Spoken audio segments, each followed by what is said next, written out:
This hard drive contains 25 million pieces of malware, and this computer is about to become very, very sick. What do you mean threat service has stopped? Windows Defender is completely disabled. But I guess that's what happens when you send $500 to a faceless person named Smelly, who runs a shady network that collects, develops, studies, and reverse engineers nefarious code. So why did I do that? Because if you're trying to learn about computer security, this is probably the most valuable textbook you could find. It contains their entire repository of malware samples, research papers, blog posts from security researchers, and source code. Now, of course, it's all freely available on the VX Underground website, but the $500 isn't really for the content, it's a donation to ensure they can keep building this repository, which, wait, is that actually a good thing? Well, let's talk about that. The single biggest hole in most security systems, computer or otherwise, is trust. New malware pops up every day, and defending against it is a never-ending game of whack-a-mole that is such a constant churn of zero-day exploits and unpatched vulnerabilities that it's better to just assume the worst. That is why today's episode's sponsor, ThreatLocker, uses a zero-trust approach to security. Their endpoint protection platform works by assuming that applications are guilty until they're proven innocent, meaning that users within your organization can't just accidentally open the wrong email attachment or program installer and take down the entire company from the inside, leading to a whole bunch of really bad stuff like, oh, I don't know, maybe...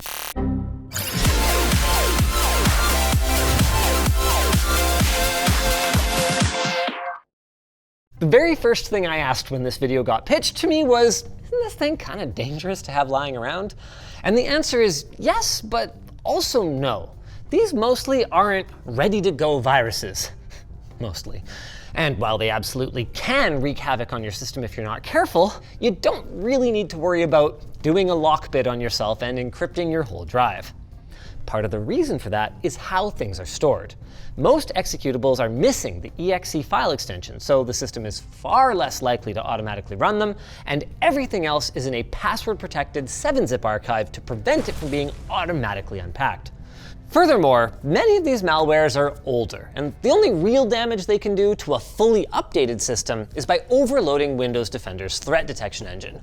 That's what caused the weird behavior that you saw before. Of course, many of them are still dangerous, and once you've got them decompressed and armed, all safety is completely out the window, and also macOS and Linux.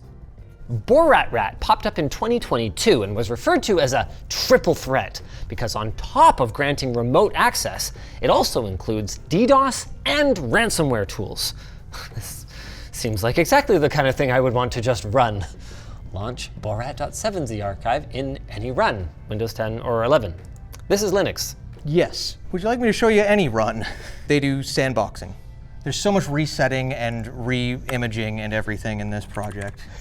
A fun one, right? Oh, it's just the best. Well, interesting at least, right?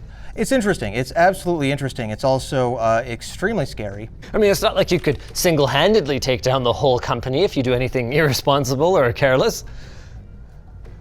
Windows 10 or 11, so we'll do Windows 11 here. We'll run a public analysis. It's gonna start uploading the file. We have 660 seconds to do this before it implodes. Implodes? Oh, this instance just goes away in 10, 11 minutes no matter what. That's correct. We're going to launch borat.exe. So if someone managed to execute this on your system, this is what would happen. This right here is actually the control panel for it. So this is what the hacker sees. Got it. And what I want to do right now is I'm going to go build a client for this. So I'm going to go just quickly here build. All defaults, yep. Yeah, we'll choose an icon here. Let's give it the Borat icon. Okay, so we are going to go build exe here. Client.exe is going to save into the Borat folder. And then what we should be able to do, and this works 50% of the time for me, is when we open up client.exe. So this will infect this instance. This is what we would try to remotely execute on the target system. Yeah, so we would try and remotely execute that, and you can see that we have done that. We've successfully infected ourselves. It's going to run systeminfo.exe, conhost, hostname.exe. Just spit out absolutely everything that we want to know about this system. Here is everything about it, all in just this text file here, and this will get sent to the attacker. Probably as fun as it gets is in the utilities. So we can hide and show our taskbar, hide and show our desktop. What, just to mess with people? Yeah. Oh, mouse is the best. Swap will swap around the left and right click. Dude, we can turn off the webcam light? Yep.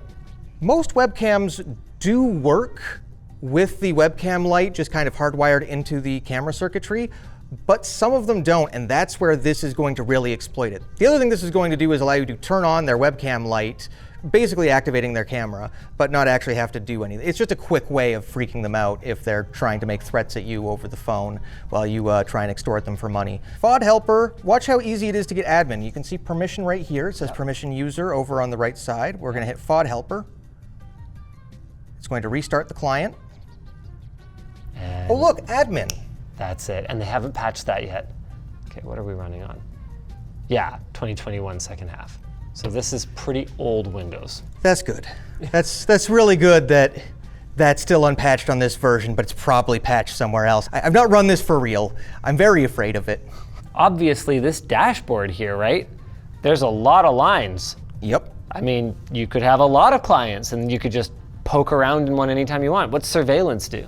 Oh, surveillance just lets you watch a little bit. You can remote shell, remote screen, remote camera, go into their file manager. You can record.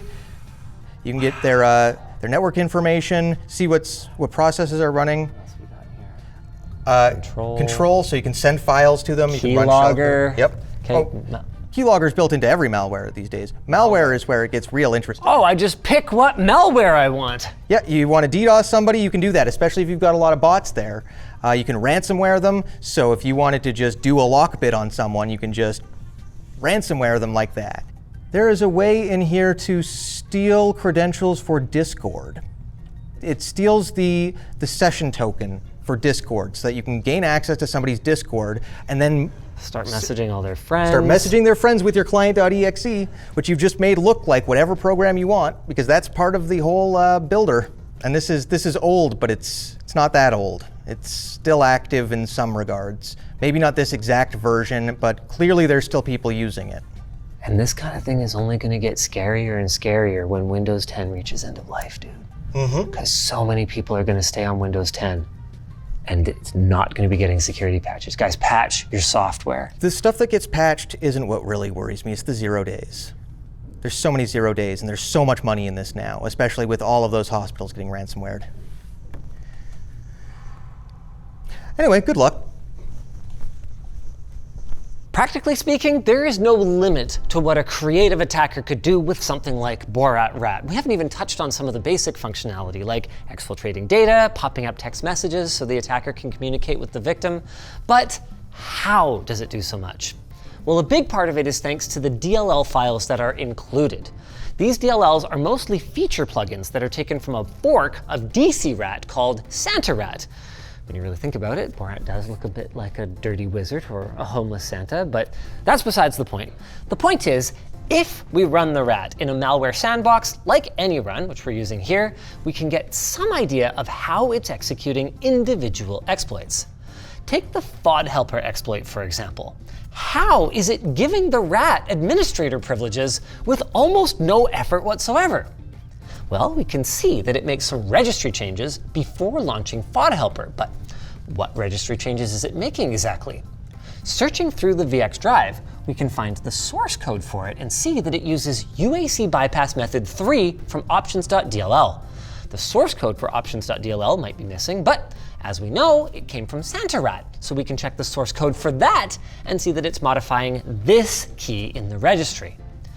Even if we don't have any programming knowledge, just searching our virus drive for Borat reveals several articles that summarize the threat in slightly more legible terms. How can we use this though? Well, if we're a bad actor, now we know a way to get to a command prompt window with admin privileges and we can exploit that. But if we're a good actor, we know to set up something to watch that section of the registry in order to avoid this issue. That is where today's episode sponsor, ThreatLocker, comes in. If we try to run this on a protected machine, ThreatLocker will block the executable, not because it's a known virus, but because it's trying to execute at all.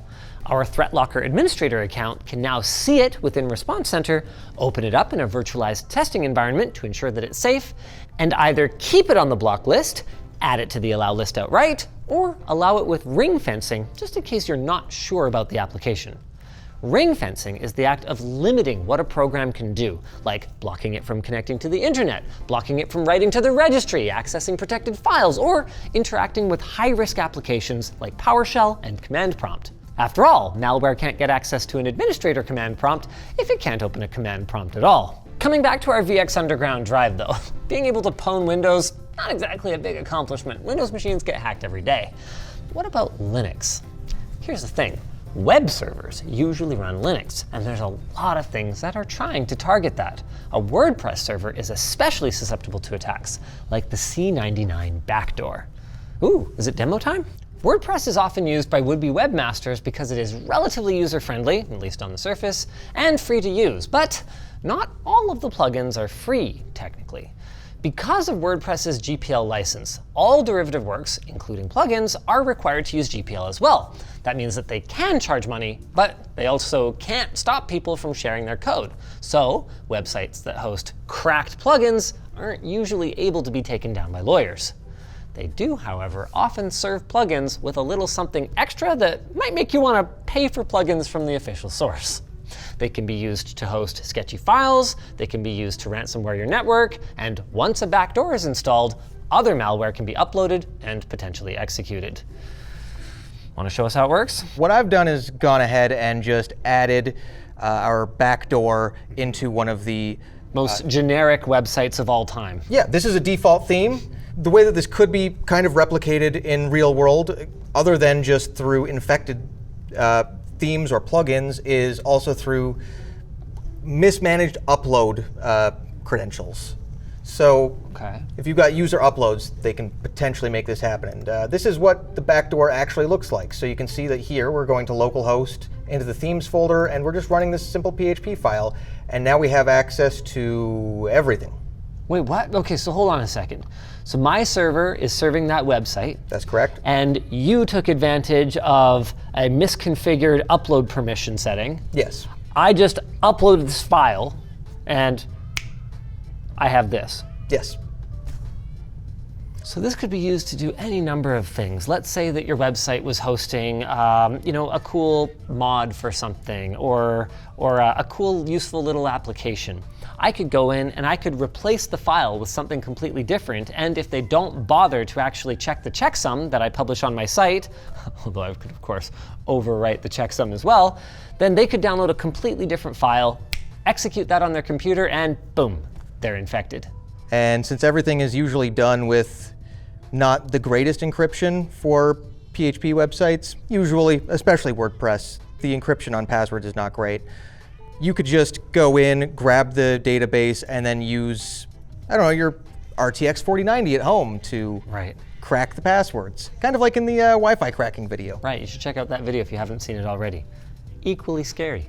Honestly, that's a little bit less scary than some of these things, because people can steal your Wi-Fi credentials, but this will allow them to do stuff to you from anywhere. Sure, but if they're on your network, then it's just so convenient. At least you know they're nearby, though. And that's nice. That's true. It means I'm not alone. Now, PHP is a just-in-time programming language, so malware spreaders need to be a bit more creative than simply hiding it within a binary file. That's where things like base64 encoding and gzip come into play. By converting everything into unreadable text that also fits into a single line in a code editor, they can turn 5,000 lines of backdoor code into only 9 pretty lines of totally not suspicious at all gibberish. If that gibberish code gets into a publicly accessible part of a web server, either through misconfigured file upload permissions or nefarious WordPress plugins, it can be executed by anyone who knows it's there. With PHP's eval function, nefarious code can break out of the PHP container and start executing commands directly on the operating system. Now, whoa, hold on a second here, Linus. All of this seems pretty irresponsible. Are you guys really just trusting VX Underground and plugging this drive into a live system here? The answer is no, and of course not. Even though we're not using any run here like we were with Windows, our sponsor ThreatLocker would never forgive us if we just blindly gave out trust. I mean, that's the antithesis of the zero trust model. Trusting a stranger is the #1 way to get pwned. No worm or backdoor can ever match the effectiveness of a social engineering attack. So if a guy named Smelly tells you that the drive he gave you contains lots and lots of malware, you should probably believe him and take the necessary precautions. But what are they? Well, to start with, we set up our Linux machine to be air-gapped. Okay, to clarify, no system is completely immune, and it was only a few months ago that the popular compression library XZ was found to contain a backdoor, but desktop Linux is less likely to be attacked with simple automated malware. As for air-gapping, this refers to the practice of isolating a computer from the rest of your networked machines, and it can be simulated with VLANs, but if you want to be sure, I'd recommend just unplugging it. VLAN hopping isn't a huge risk these days, but it isn't impossible. Of course, if you want to step up your safety a level further, you need a malware sandbox, a virtual machine on a virtual network that is completely isolated from any other machine, and that will be destroyed the moment that you no longer need it. ThreatLocker has their testing environment feature that allows you to pass executables that are quarantined from your protected computers into their sandbox without any run's overly restrictive time limit or the requirement to make your sample public. Now, we're using any run for deeper dives right now simply because it allows us to upload our samples directly, but ThreatLocker's Response Center is more than adequate for 99% of use cases. The two products, the sponsored one and the other one, actually complement each other really nicely to fill different sandboxing needs. ThreatLocker is great for production environment work, while AnyRun is better suited for noodling around. Shall we noodle some more? Hey, look, it's the chief noodler himself. What are we looking at now? Ooh, Lockbit! Yeah, we're going to take a quick look at Lockbit. So I'm told it's shocking how simple it actually is. That's in the script. This is super cool. Is this a paid version of AnyRun? Yes. Okay. Did they send that over to us? They did. Hey, shout out AnyRun. Thanks. So we're doing the same thing we did with Borat. We're going to drag it out of here, and I did not password protect this one. Tanner. Hey, if we get infected, I don't own the company. So here we've got just some configuration things. Local disks true. Network shares true. Ooh. Yeah, so I think it makes my skin crawl just thinking about something like this getting on our network. Oh, have I clarified that it's ransomware? Well, it's a ransomware if I didn't say that already. So now we've got our decryptor. Mm-hmm. We've got password.dll. So that's the decryption password here. If it is executed through DLL, the exe version is a slightly different password. But okay. Yeah, it's essentially pretty simple. Here's the encryptor, and then here's the key that you can provide to the victim in whatever form you like. Yeah, what a lot of people have been doing lately is accepting the payment from their victims and then not decrypting. So that is an option too. That is a whole other level of. Yeah. So if you were to run lb3.exe, and yeah, you've now lost everything. That was quick. It actually looks, you can set what kinds of files it looks for off the bat. So you can aim for databases first if you want, right. Which is what a lot of places have been doing. Going after more of a commercial entity. Yep. See, this is the kind of thing we cover on WAN Show, and we talk about in the news, and we discuss. But there's a big difference between, sort of talking about what's out there and these high-profile attacks, and just seeing how simple the tools are. You want to know? I could do this. You want to know how simple some of these are? You know the WannaCry virus. That was the one that was the ransomware that was just all over the place for several years there. It got defeated when somebody went in to the source code for it, did a whole decompilation, found a line of code in there that kept calling one particular website address. Yep. So they decided to buy the domain because it hadn't been registered. Apparently that domain was just being used by WannaCry as a kill switch. So they accidentally stopped WannaCry. The guy ended up getting caught by the FBI for credit card fraud that he did earlier in his life, and then the judge at judgment was like, you know what, the public good that you've done kind of outweighs whatever credit card fraud. So if you're going to commit credit card fraud, also stop the worst ransomware attacks in history. Of course, the groups that are executing ransomware attacks, be they WannaCry or Lockbit or something else, aren't just using ransomware. They need to find a way to infiltrate their target's organization, spread it around, and remain undetected. And many of these tasks require some level of social engineering. So what might start as a phishing attack could then transition into a rat being planted, which can then be used to plant the ransomware. Borat Rat isn't its own ransomware necessarily, but rather it's a vessel for carrying many payloads, one of which happens to be Lockbit-style ransomwares. And all of this is being accomplished by several competing groups.